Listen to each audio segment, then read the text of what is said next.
All righty. Well, thank you all for being here today and for joining us for our workshop on how to transform your organization's culture.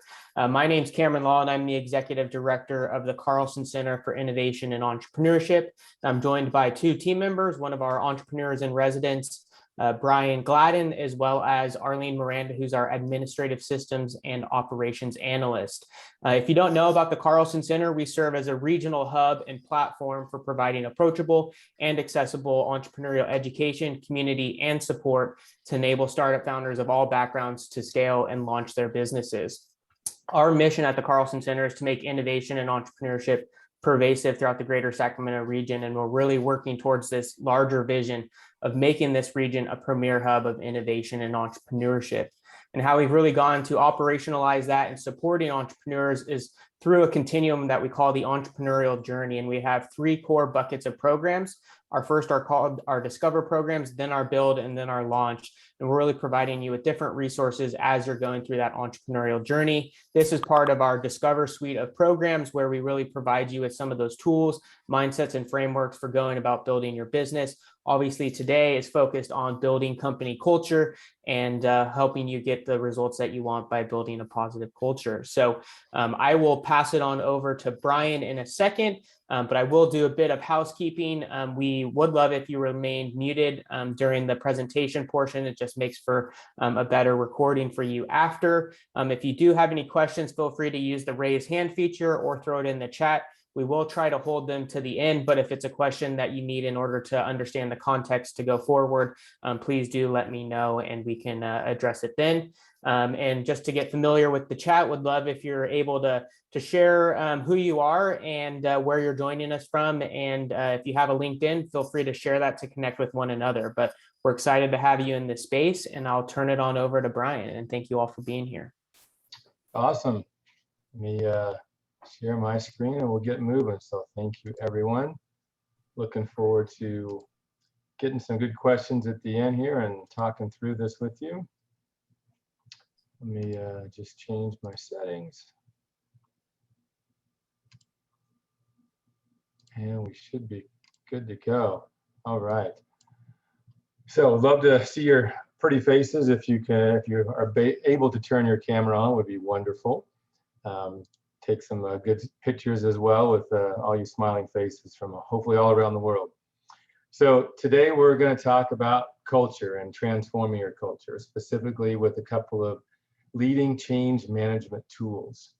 And the goal is not to make you the expert in culture today, but to give you enough information to, at a high level, to understand some tools and process and mindsets out there that you could then go out and explore at a deeper level.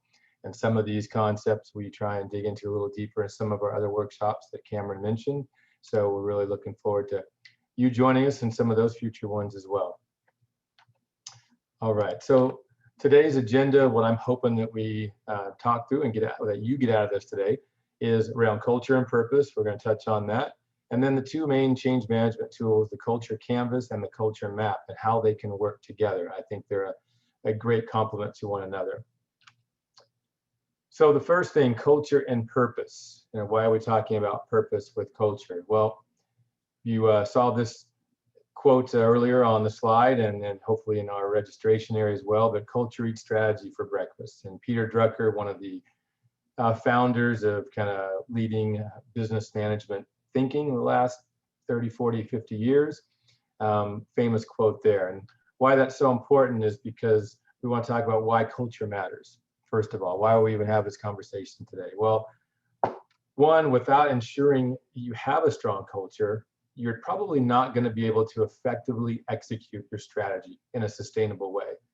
And that sustainable is a key thing, because you might have an event or one thing that works, but over time, if your culture is not strong and you don't have the values, the culture, we'll talk about the purpose in place, you're probably not going to be able to sustain that momentum. And second, culture is the main source of resistance to change. People don't like change. So, right, people, what makes up our culture in your organization. So if they don't understand the culture, buy into it, they're going to be resistant to change and cause lots of issues. But the problem with current cultural tools and thinking is that we think that culture is just something that happens, that you can't proactively change it. But that's not true. The other problem is that most culture change tools are very complicated. They're not visual, maybe very time consuming and onerous, and maybe even lots of budget and time. And people are just like, just don't have time for that. So we're going to talk about some tools that are much easier to use today. So first, culture transformation. Culture, what is it? Well, it's made up of the values, beliefs, and behaviors practiced in your organization. The strength of your culture is determined by each person's contribution to your culture. So we have to get those people that are on board with this, right, that buy into it. Problem, though, is that 69% of all employees across all sectors in the world are not engaged in their jobs. So almost 70% of everybody in your organization could care less about working where they're working, to be honest. People are not engaged, which then obviously is going to cause problems for your culture because they're not bought in, they're not there for the shared reason you're there. They don't have the same purpose, they're just there for a paycheck, to be honest. That's why the average job is less than 2 years. People are jumping all the time. So how are you going to, and that's the most expensive part of any organization is the people and onboarding and getting new people. So especially those HR folks that are on with this probably are nodding their heads, yep. So how do you change that culture and get those almost 70% of people engaged? And we already talked really about this, but culture is the biggest threat to any major change that you want to pivot, especially through COVID, through other big issues. How do we get people on board with our culture? Well, purpose and value. So why do these matter when we talk about culture? Well, improving employee engagement starts with the clarity among leaders and managers as to why, right? Why are you there? Why do you exist? Purpose bonds people together. That can be a beacon for decision making, right? So why do we make the decisions to give people empowerment and autonomy to make decisions? Hopefully they're making the right decisions, but what's guiding them, right? That purpose, those values are what we hope guides them. So we need to create those purpose and values. 74% of employees place a high value on finding work that delivers a sense of purpose. That's a big one, right? Especially in the younger generation. You know, Gen Zs that are making up now the majority of, you know, new entrants into the workforce, 83% of them in the US consider a company's purpose when deciding where to work. That's a big deal. So if you don't overtly state what your purpose is on your website or any literature, how does somebody know what you stand for? They're probably going to bypass you, go to somebody else. So that's a big deal. Why do you exist? What is your purpose? Unfortunately, only 23% of US employees strongly agree that they can apply their organization's values to their work every day, which means a lot of people stick values and purpose on a wall, but they actually don't live it, right? Their behaviors don't exhibit those things on the wall. So it's kind of just lip service. And that's what we want to talk about. How do we change that? Hopefully many of you know Simon Sinek and you've seen the Start With Why, read the book, the videos, talks, and the golden circle, which is there in the middle, right? The why is the most important. You know, the why is the shared purpose that can help build that inclusive culture in the company. People want to know what you stand for. So we got to start with why does the organization exist before you talk about how you do things or what you do, right? What you build, what you sell. First, why do you exist? And we're going to talk through some examples of, mission statements, which is purpose, that are good ones, and values, like look at Intel to, connect the world to the internet, or it could be Starbucks, IKEA. We'll go through different ones. What are reasons that people come to work for that company? And it's not for Apple, it's not to sell iPhones. That's not their purpose, right? And so we're going to look at some of these good ones. To do that, we're going to talk about two specific tools today, the culture canvas and the culture map, and how those tools can help you design the culture you want. And a quote that I like, Dave Gray is the author of the original culture map that he and Strategizer created together. And I like this: if you want to understand a culture, you need to map it. And that visualization of mapping behaviors, values is pretty key, because most of us are visual learners. It's easier to write things down and share it versus just, in your head, what's the value I want. So the first one we're going to look at, the culture canvas, was created by Great Mondays. If you were with us last Global Entrepreneurship Week, by chance, we had Josh Levine, the CEO of Great Mondays, talk about culture and the culture canvas, and hopefully we can get him back this year. And so this is really a high-level view of the culture canvas elements and the things he talks about. The 6 elements really make up the culture canvas and how we design a great company, and in his view is 1, purpose, 2, values, and 3, then the behaviors that we exhibit. How do we recognize those things? What are rituals that we do to build those relationships? And then what are cues? We're going to talk through each of these. So this is the culture canvas. There are other culture canvases out there, so if you Google them, you'll get another version as well, very, very similar.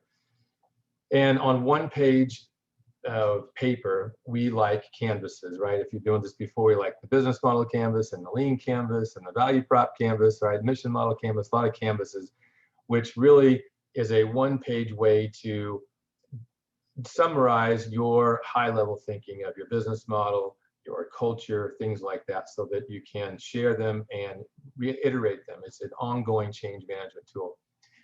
And when we start to look into it, purpose is here on the top, and there's a few examples here. Why our company exists beyond making money. Making money is a given, that's table stakes. And then you have values here, the shared beliefs in our business, and we're going to dig into some of these specific things. Over here on the right, recognition, rituals, cues, all things that help us. And if you've been with us before around the business model canvas and the lean canvas, or know those tools, you know that the most important thing really is the thing we make in the middle, the unique value prop, the thing that we're selling and creating. Well, I kind of liken that to here, behaviors is right in the middle. You can write values, you can write your purpose, you can have some rewards and cues and rituals, but what's the behavior in the organization? That's really all that matters. And that's what we want to try and change, good or bad behaviors. And so here in the middle, this is the key thing, those behaviors. And that really is the tool where the culture map helps us to really dig in deeper on these behaviors. And we'll talk about that in the second section. So first one, purpose. And why an organization exists beyond money. And so purpose statements guide us, they inspire us, they rally customers and employees to join a cause greater than themselves. And that's the key thing. If you just list, we want to be the best at making so-and-so, people are like, okay, so what? How does that really help me? How does that benefit society and the world and, greater cause than themselves? So we'll look at some examples of those. Well, what is a good purpose statement? First of all, you want it to be brief, 25 words or less, that tells people what you stand for. Like a mission statement, your vision, this is kind of where those vision statements come from. And start with a phrase as an action verb, to do something, right? You want it to be, something that's actionable, what you want to do. And a good way to get people involved, to really get consensus on what is this purpose that we have, you can do kind of a workshop internally to bring out what matters to your organization. And this is a really fun example. So we want to give some real life examples you can take back. Write your company obituary, whether it's a nonprofit, profit, doesn't matter. So in 20 years from now, 30 years, when your organization does not exist, write why, what your company accomplished, how you want it to be remembered after it's gone, how did it change the world? So we all come to work for someone, whether you work for Sac State or you work for Google or Microsoft or a small startup. How did you change the world? What did you accomplish? And those key words describing what you did, and you will see common themes amongst your employees. And those are what the values and purpose come from for your people that work for you. Because if we talk about this obituary, we're thinking in the future versus, well, now here's what we do, but that greater cause, that long-term vision, it's a great exercise to help you understand really what's my purpose and get other people buying into it. So let's look at a few examples of purpose statements. Credit Karma, to help people be their best financial selves. And you notice that all these start with a to. So to help, to nourish, to inspire, to create, right? Action verbs, to do something. So they're, it's positive, it's moving forward. And so it's not about just giving you reports and your credit score, but to be their best financial selves. Kellogg's, to nourish families so they can flourish and thrive. It's not about selling more cereal than General Mills, right? It's, how do we help nourish families? So that purpose is a greater cause than just selling product and cereal. Starbucks, to inspire and nurture the human spirit, one person, one cup, and one neighborhood at a time. And obviously they tie in one cup to what they do, but it's greater than that, right? The whole Starbucks lifestyle, one neighborhood at a time, everyone's a little bit different. So that is really what Starbucks is about. IKEA, to create a better everyday life for the many people. So it doesn't talk about furniture, but it's, everyday people, which kind of alludes to, lower cost and just, helping supply everyday things for life, kitchen, living room, bedroom, doesn't matter. So what is it that you do that is going to help inspire people a little bit greater cause than just, the app you've created, the thing you're trying to sell? From purpose, then we get into values. So we have this vision, what we want to do, why we come to work. What are the values now that we want as shared beliefs that are going to help create this culture? And if we look at the culture canvas, this is really a blown up of what we just showed a minute ago. And we have over here on the left side, great values are brief, well-defined, unique, actionable, and limited to a number of 3 to 5. And so if we do that, we list a value here, right? That it could be whatever you think is important to you. Over here, we can then describe what does this mean to us as an organization, as a group, whatever that value is. And then we can talk about questions that make this value actionable. What do we do to exhibit that? How do we go about that in everyday life with our customers? Asking those questions internally, talking about what we do to make this value livable and actionable. So how can we do that? What's a way to do it? Well, a good way to do this is to find your company culture all-stars. So what do we mean? Well, a way, if you're a CEO or you're a startup and you're creating a business and maybe you've got 10 employees and you've got 2 people that you're like, Cameron and Arlene are just amazing. I wish everybody was like them in my organization. Ask the rest of your employees, one-on-one anonymously, hey, who are the culture all-stars that you wish everybody in the organization was like? And it's amazing the feedback you will get, right? You're not doing it in a group setting. You don't want to call people out. You do it one-on-one. And you say, oh man, Cameron, he's awesome. He's always on time. He's so detailed. He's always very inclusive. And, Arlene, all the same themes are, and then you start to pull out the themes, the same values that 2 or 3 of these all-stars might have. If you have 10 people saying the same things and you get 5 votes for these 2 people, and you're like, okay, those values they exhibit, those are the things that the rest of the organization sees and wants others to emulate. So then we need to dig into it further and find out what are those themes, those values, the behaviors that they do that everybody else likes, right, and wants others to emulate. And this is a really good way to reward people as well, instead of just you, the executive or owner or CEO, saying, here's my values, here's what I want you to do.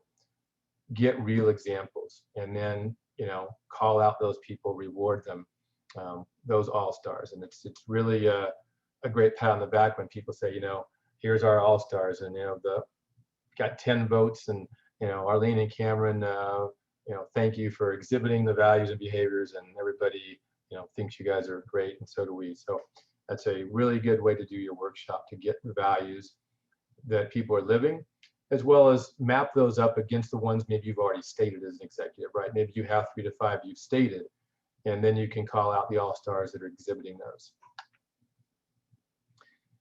in addition to just the all-stars and the themes and the words, a good way to get deeper meaning on your values is to give some more detail behind them. And so the short description, so here's our value, stay gold. Well, what does that mean? Well, you can literally call it out and say, here's what we mean. There's no doubt we can and will change business for the better. We lead with a positive spirit, believing we can achieve our mission without closing the door for others. So then you say, well, what are the questions that we ask internally? Is this a win for all sides? Does this align fully with our vision and strategy? Are we bringing our best selves? So this is all about doing your best, making it a win-win. Then take flight. Well, what does that mean? Well, the mission is personal to us. We have no shortage of energy and courage to tackle our goals. Together, we stay motivated, build momentum, and put ideas into action. So what are the questions that this company is asking around take flight?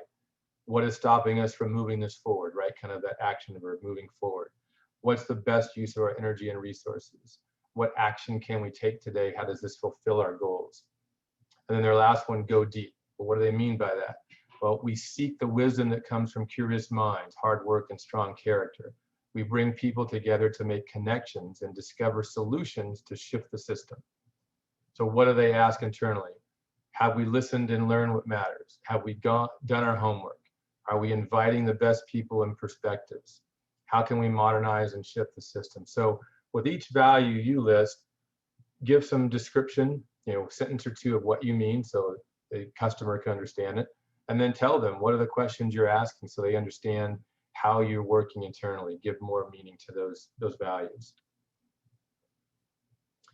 All right, so now that we've gotten our purpose and our values, we move to the hard part, right? The behaviors. So behaviors, choices made by employees, guided by purpose and values.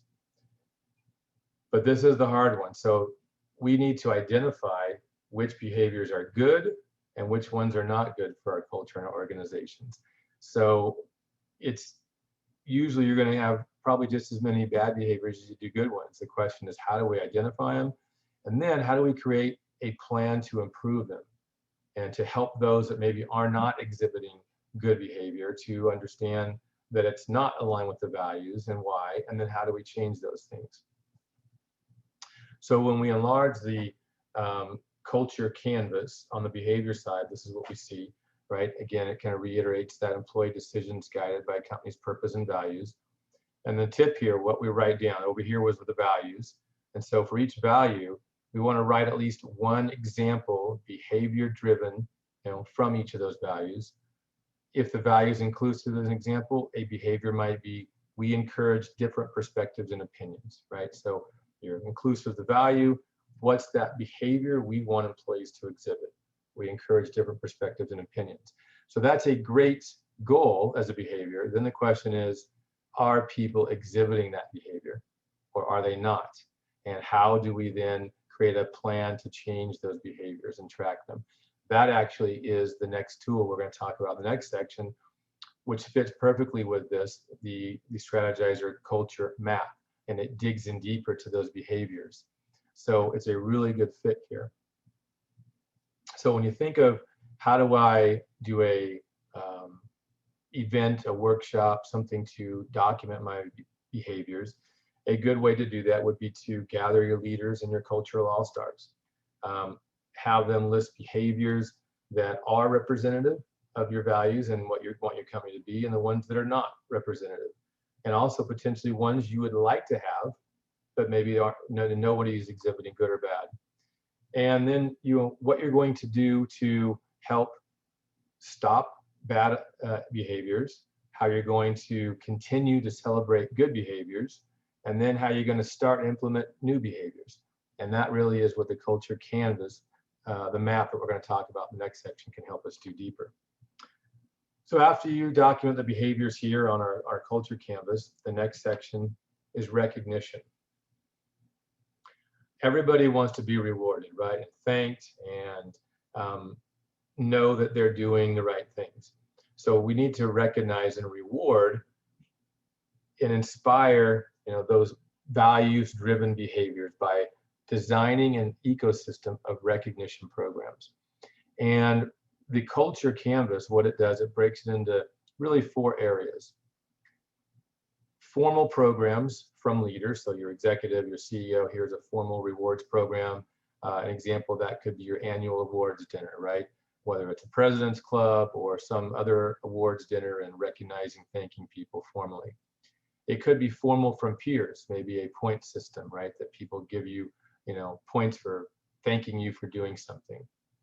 But then we also have informal, ones from leaders. So managers, maybe they take you to lunch, do things, or pat, informal from peers could be pats on the back, right? Hey, thanks a lot, sticky notes. So everybody usually wants formal recognition, somewhat more informal.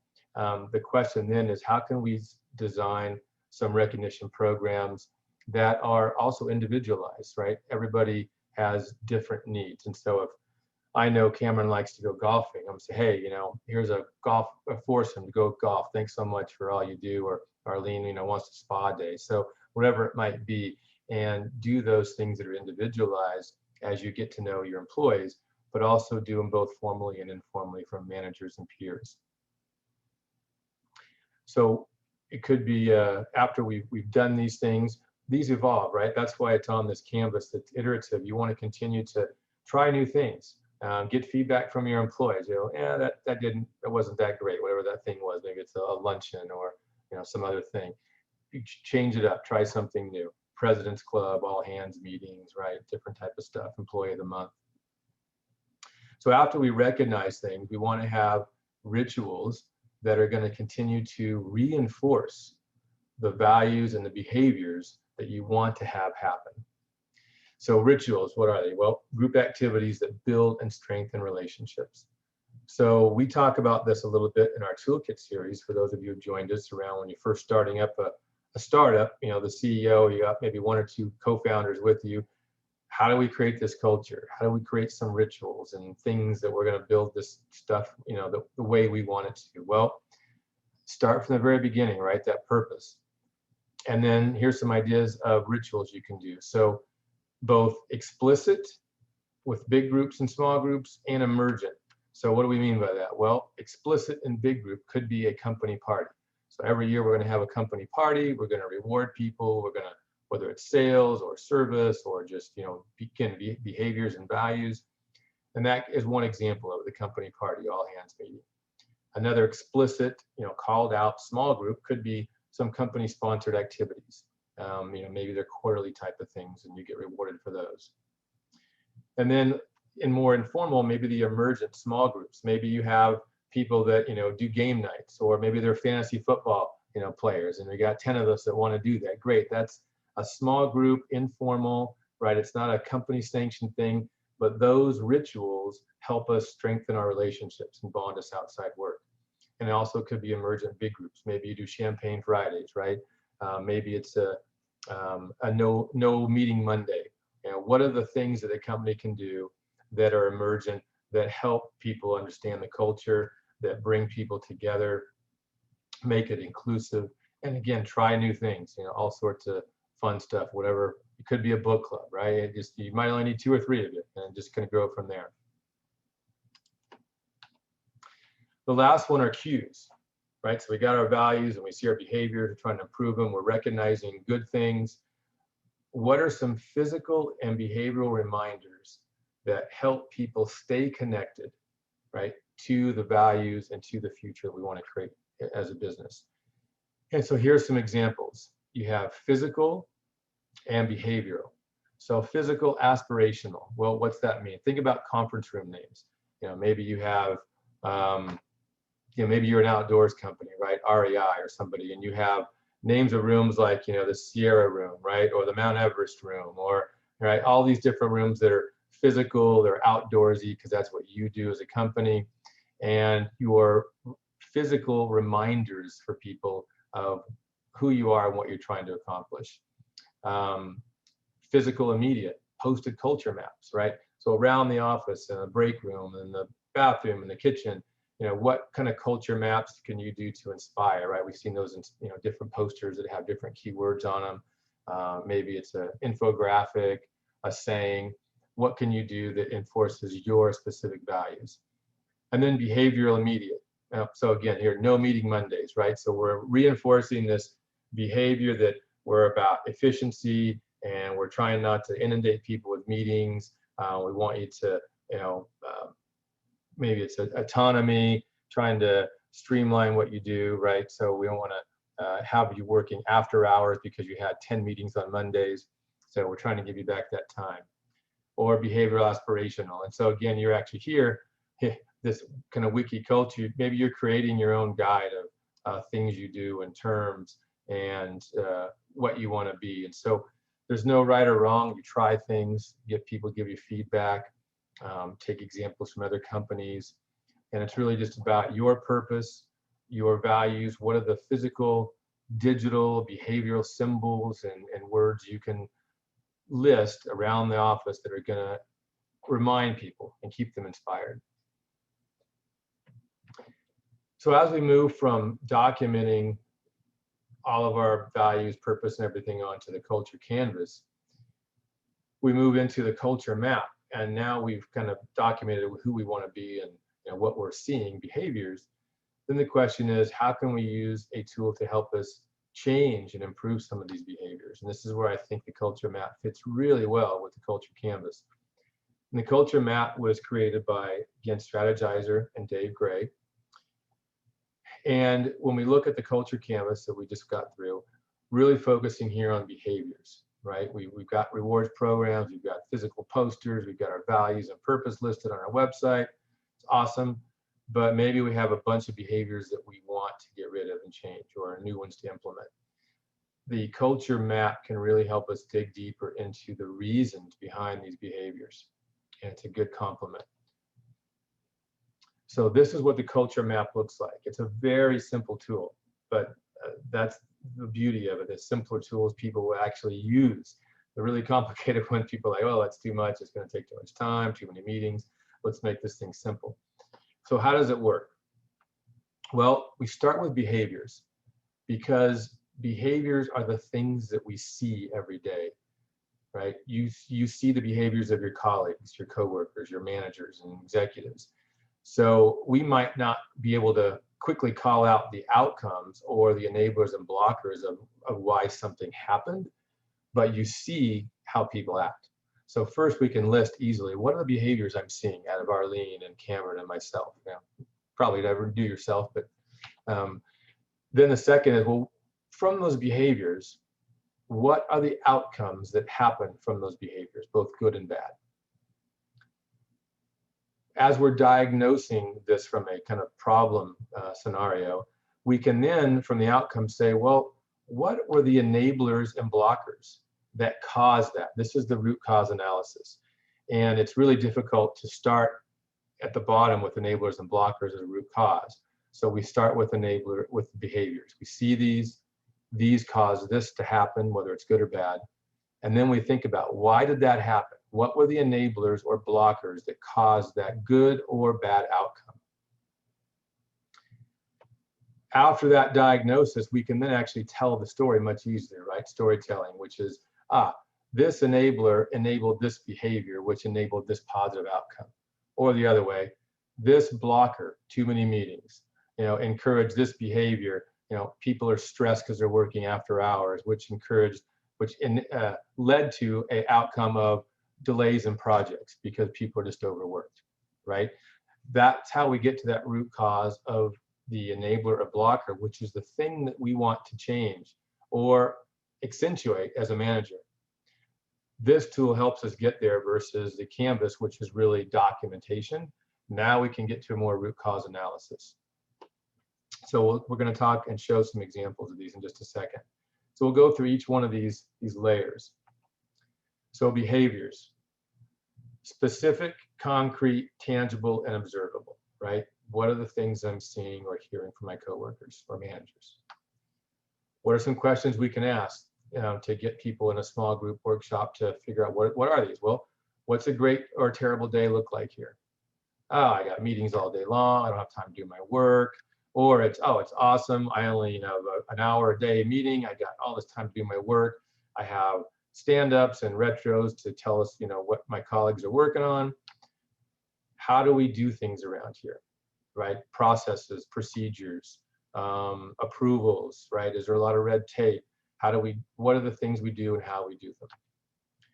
What are specific examples of a typical behavior? So if you can ask people then, well, what do you mean by that? Give me a real example. And you can then call those out and see if there's a theme there. And it's even good if you can have people tell you a story about a typical behavior. So sometimes people have a trouble with a specific word, with that adjective or an action verb, but they can tell you a story about what they've witnessed or kind of what something made them feel like. Have them describe it as a scene in the movie. Well, okay, when these things happen, when we have a project like this, and then we have to get in a room and we have 10 people and this kind of happens. So have them just kind of describe it. Then the last one, how does that make you feel? And this is a big deal. The emotional piece of this, whether it's good or bad, is a big deal, right? Hidden agendas, maybe people could be racism or not inclusiveness, could be A-type versus B-type personalities and talking over people, all those different things. You got to get to the root cause. So after that, we look at the outcomes. So what did those behaviors cause to have happen? Tangible results, usually around time and money, right? We didn't do this, or we did this much revenue. It took this much time, versus something else. So what results are we seeing, point blank, whether it's around a sales type of thing, or it's around service, process, doesn't matter. What happens because of our behavior? So Brian did this thing. What happened because of that, right? Did that cause a delay? Did that cause positive? A customer got what they were asking for, and we sold more of X because of that. What are we getting done, right? What is this thing, product, service we're doing? And then what is the outcome of this behavior? What is it you're actually getting done? What's the impact, whether internal or external, right? How'd that affect the customer? How'd that affect my coworkers or me? So think about those outcomes when you think about behavior. And again, it doesn't have to be just around money, but it's process, it's time, interpersonal relationships. So then the last one, enablers and blockers. Formal and explicit, like rules and procedures, or informal and implicit, like habits and unwritten rules, right? So when we think about these things, getting to the root cause is the hardest part. So there's a lot of questions we can ask here. When we see the outcomes, okay, why do we behave in the way that we do now? What is causing us to behave that way? Well, I have to do that because this process doesn't work for me, so I have to go around it and do this, other thing. What causes or influences our behaviors? Well, Arlene's always late, and so I have to do this because she's not on time. She always is. So what are those influences? What are leaders saying or doing that enable these behaviors, or that are blocking behaviors? So both ways. How are people rewarded for the behaviors, positive or negative? How does the physical or remote workspace enable certain behaviors, right? So now that we're with COVID, a lot of us are socially distant, we're remote. Did that cause you less interaction with your work team, right? Maybe you have a project and you have a group of people. Is it now, are you getting Zoom fatigue because you're literally on Zoom all day long, you can't get any work done? So how is this physical remote, especially with COVID, impacting you? Wow, I don't have the tools I used to have, right? Now I don't have a stand-up desk, I don't have a whiteboard anymore, right? I can't go to the cube next to me and just have an ad hoc conversation. So are you having to use Teams or Slack or different things now that are taking more time? These are real enablers or blockers that could cause you problems. What needs are being met by these behaviors? Could be a social, emotional thing. And what blocks us from behaving differently? I've got a budget, I have a time constraints, I have a manager who's maybe never around or in a different time zone. And then the unwritten rules. Well, that's just the way we do things. Okay, well, let's change those. Why Let's make them known or change them. And then what habits or routines are easy to change and why? And a lot of this is just communication, right? And talking through things. So a lot of questions around enablers and blockers, which is really that root cause. So what could this look like? Now, here's really, if you did a workshop and you're starting here, some green will say is positive and red's negative, list of behavior that, Arlene does this, which is awesome. Well, what does that lead to? What outcome? And then work back and say, okay, what's the enabler that is enabling that behavior to happen? Same thing over here on the red to the pink stickies, right? Negative behavior leads to this poor outcome. What is that blocker that is causing that behavior, right? Get to that root cause. So here's some real ones that I've worked with folks on before. So a positive one, an annual profit sharing or bonuses. That's a great enabler. Well, what does that cause? Well, it causes people to work harder. That's the behavior.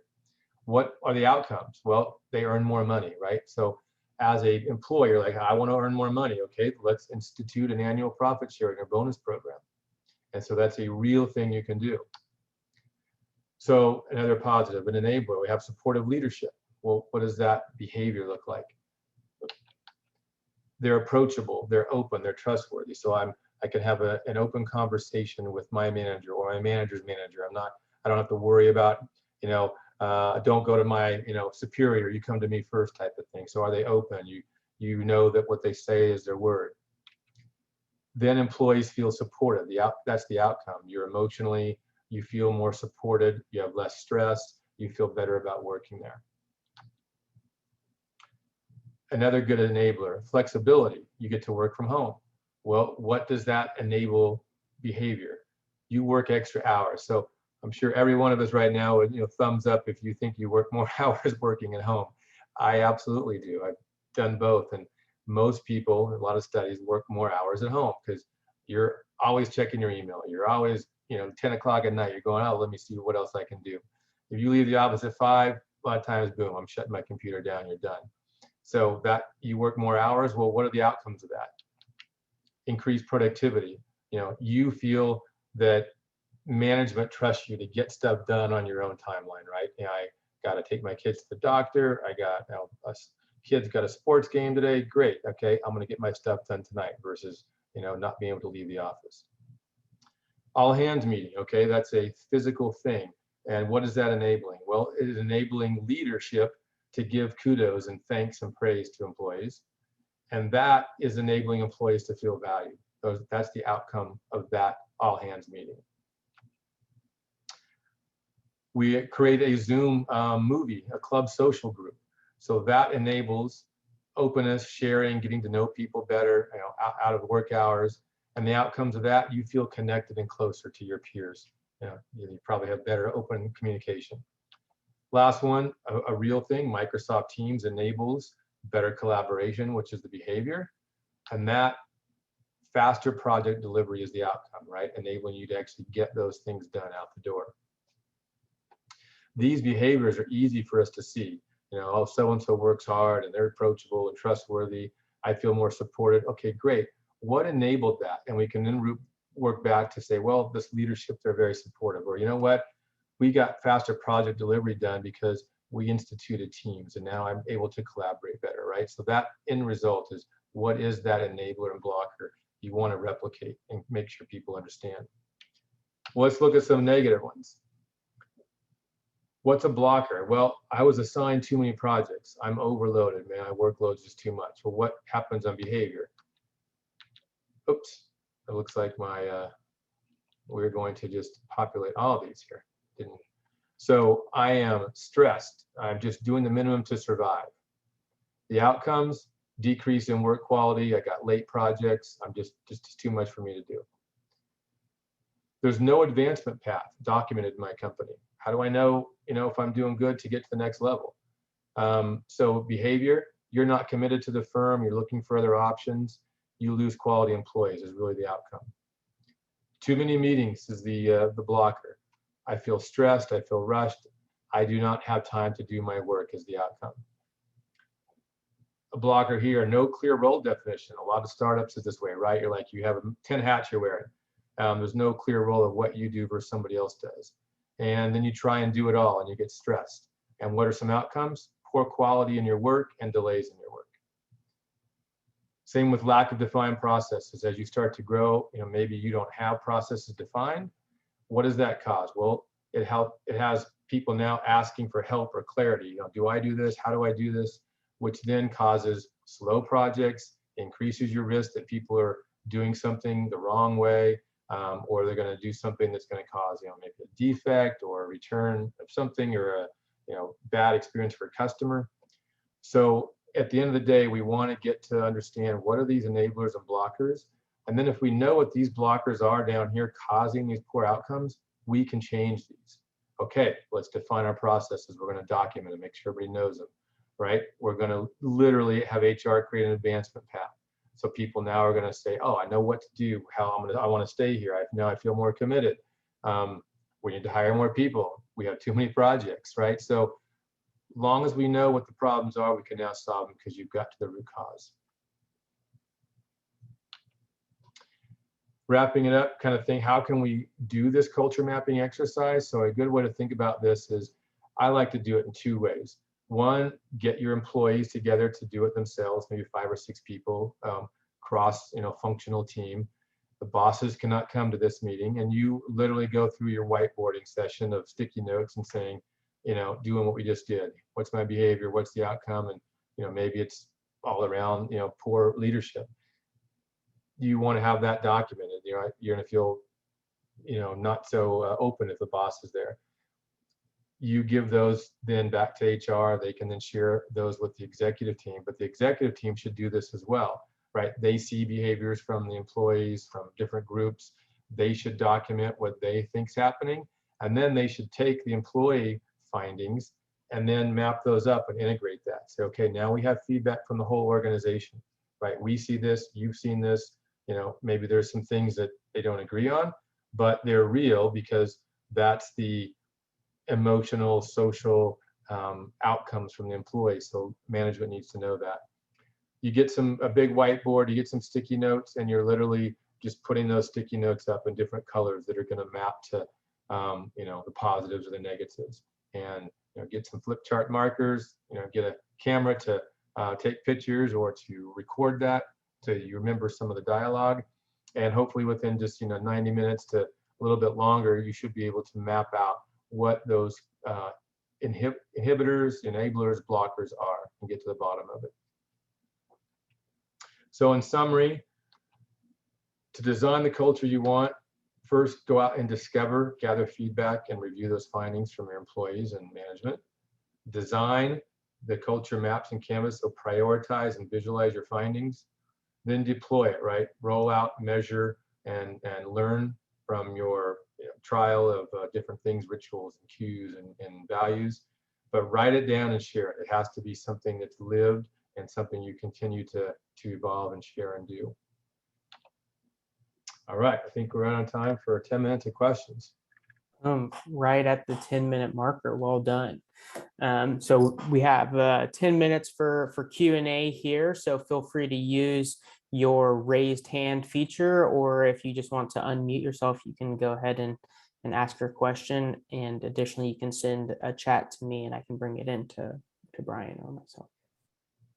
I've got a real quick question, if you don't mind. Yeah, go ahead, Thor.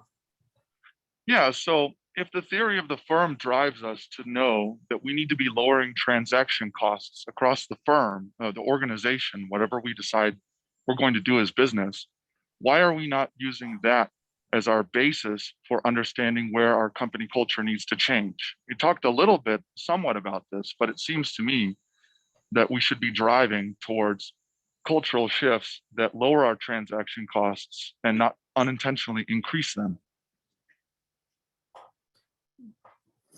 So I think the first thing that comes to mind is what's the value at the end of the day that you're driving to the customer, right? So certainly there's if you're driving efficiencies and costs, there's a net value for that customer to some degree, but recognizing sometimes an increase in cost, whether that be from a and positive environmental impact component to something else will drive additional value to your customers. Is one particular thought. I think, not every culture is to drive that efficiency and cost cutting, right? There's some of those other value streams that you want to drive. I'll jump into Cameron. So when I hear, Thor, the question you're asking, I don't think about culture in your question. I think about operational efficiency. So you're talking about how my organization operates optimally, and Lean Six Sigma. I'm talking maybe black belt, and our manufacturing processes are more efficient in the way we do things. That's just table stakes and how competitive you are as a business on what you do. Hopefully you have processes documented that are going to help you improve the culture, but doing something really well and making widgets very efficiently could have nothing to do with you having a positive culture in your company.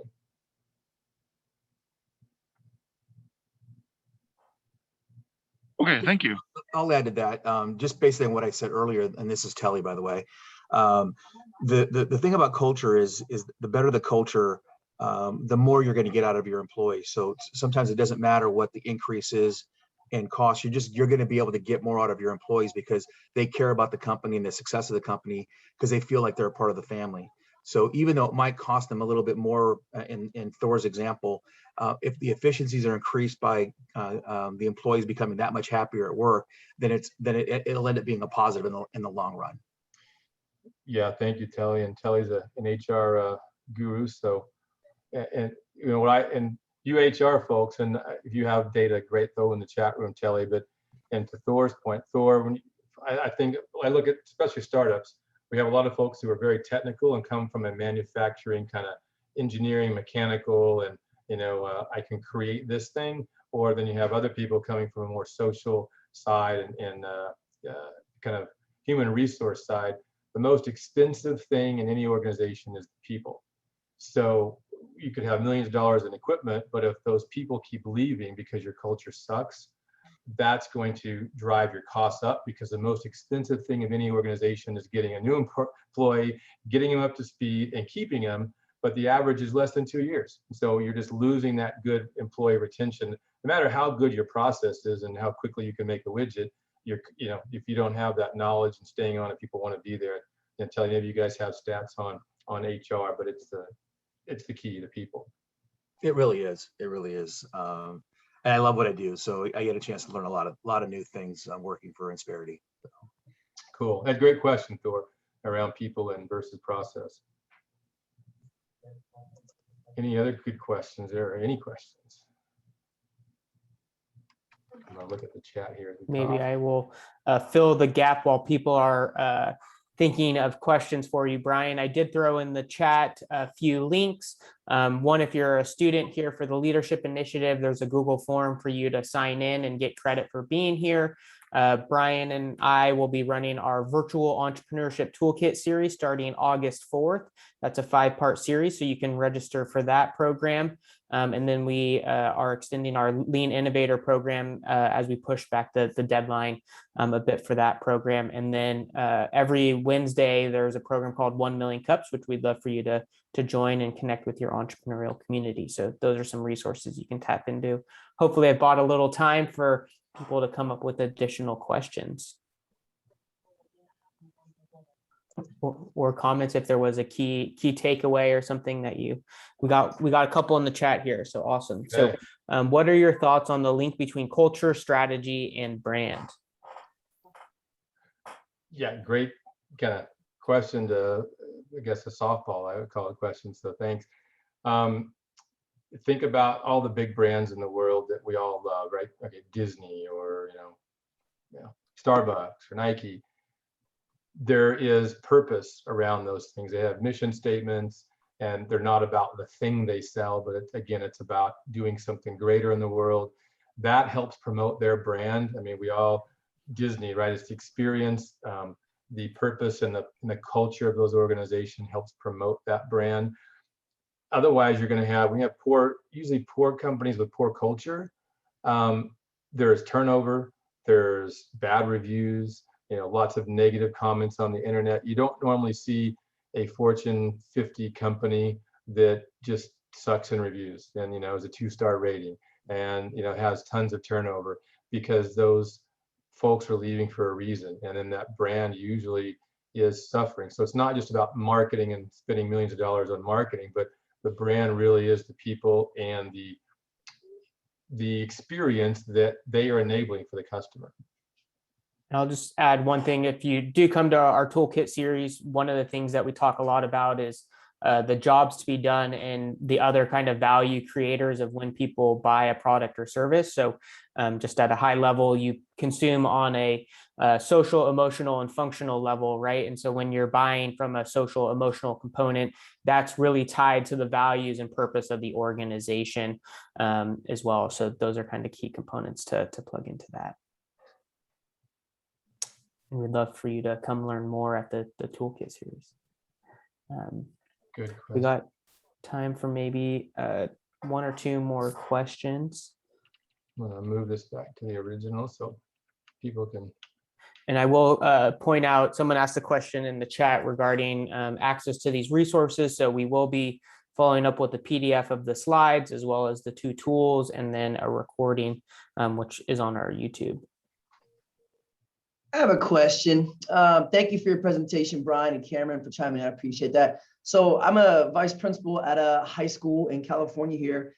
I'm just wondering, maybe give a little pushback. Isn't there distinct differences between building a culture at a nonprofit, like my instance at a school, versus a business? If a business, Starbucks, they lose money, they go bankrupt, it doesn't matter if they're trying to change, the neighborhoods 1 cup at a time.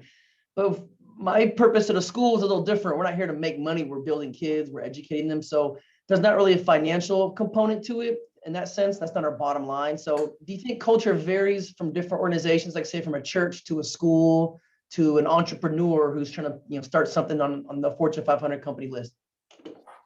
Yeah, I'll go first. So I think there's no difference. So if you look at these tools, nowhere on the culture map or the culture canvas does it talk about profit or revenue. It's all about why you exist, and that should have nothing to do with money. It even states that in the culture canvas, right? So whether you are a nonprofit or a for-profit, you exist for some reason, whether it's to help people with healthcare or education in your case, or to sell something that helps somebody like Intel. They don't talk about their goal as making tons of money. It's connecting people to the internet. So when we look at the tools and cultures, why are people there? Why do they join to be a teacher? Why do they join some company X to do something? What are the positive and negative behaviors just within your organization? So again, it has nothing to do with money, but they're there. Teachers go for, to work to help teach kids, right? They love that, to be part of that journey to help whether it's K through 12 or higher ed. So I don't see that as being any different than a regular Starbucks, right? Because Starbucks doesn't talk about making a certain margin, a certain revenue target or percentage. They're there for a specific reason. And the question just then is, how do we enable better behaviors and outcomes with the values we have? And gee, at the end of the day, we hope we make, $1 billion like Amazon or Disney or Starbucks, but that's not listed anywhere in any of these maps. And it's actually, if you look at when you do the mapping, it's never an outcome either. It's always, I had too many meetings. Well, that could be the same as a teacher. I have to do my lessons after hours because I had 4 meetings with the administrators this month, or the school board, or I had PTA, and so I didn't get to do my lesson plan. So really nothing to do with revenue, which is similar to a project manager doing something for Intel. I'll let Cameron, if you want to jump in, go ahead. Yeah, it's a great question. And my background, I did come from a nonprofit prior to this. So I certainly see where sometimes it feels like you're in a different space where revenue is not necessarily the core purpose. But I do think that if we look at successful businesses, the core purpose behind why they exist is not to make money. And that's kind of what that start with why philosophy of like, why do these companies exist? So I think it's a great question. The values and alignment are sometimes different, as there's maybe more intentionality to community or certain things because you're trying to push a more social mission.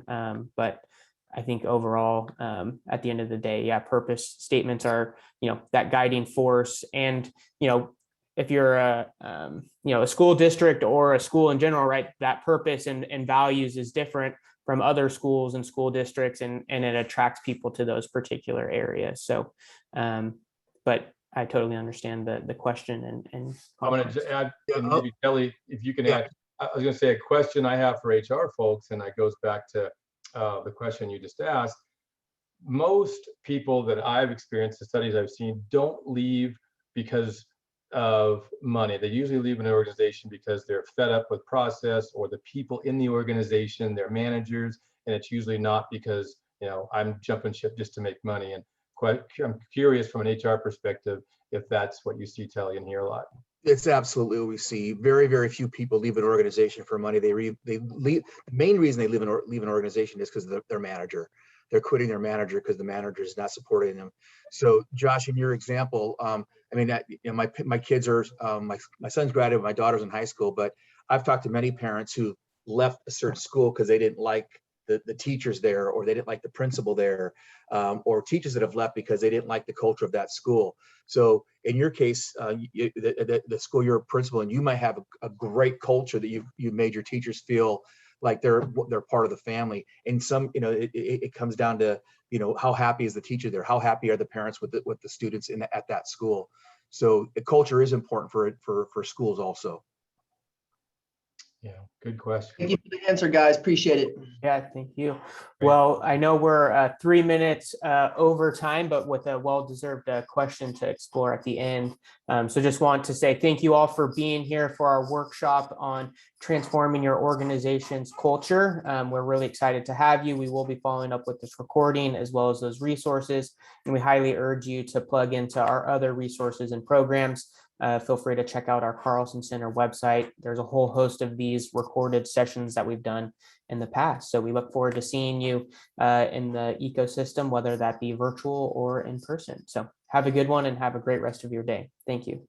Thank you, everybody. See you guys.